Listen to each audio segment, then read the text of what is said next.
يا جماعه انا النهارده في دهب وهسال اول حد يقابلني عن اماكن اكل فيها. لو سمحت تحب تشارك معانا؟ لا. Excuse me, I have like a fun thing to do.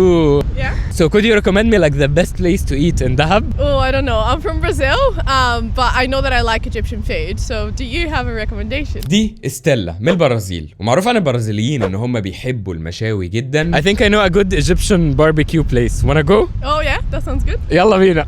اتحركنا بقى على مطعم مصري جديد كان لسه فاتح بيعمل مشويات، والشيف بقى لما لقاني بصور خلانا ناخد التجربه كامله ونشوي بنفسنا. المطعم من جوه بقى كانت قعدته لذيذه قوي، كان في خيمه على جنب كده للي بيحبوا القعده البدوي، والمطعم نفسه بقى على البحر على طول. حتى لقيت الراجل الرايق ده قاعد بيشتغل. واحلى حاجه بقى ان المطعم تقريبا في منطقتي المفضله في دهب، في اخر العسله بتلاقوا زي حته ارض فاضيه كده، وبتلاقوا الجبل اللي الناس كلها بتتسلقه اول ما بتوصل دهب، وهو اول مطعم على البحر قصاد الجبل اسمه مطعم زواده. واستغربت ان وسط كل المشاوي دي اكتر حاجه استيلا كانت مهتمه بيها هي الملوخيه المصري، وكان في بقى ناس قاعده واجواء في المطعم وناس بتعزف. انا بالنسبه لي بقى القعده والفيو والمشاوي كانوا احلى حاجه، وده بقى كان راي استيلا. 100 100.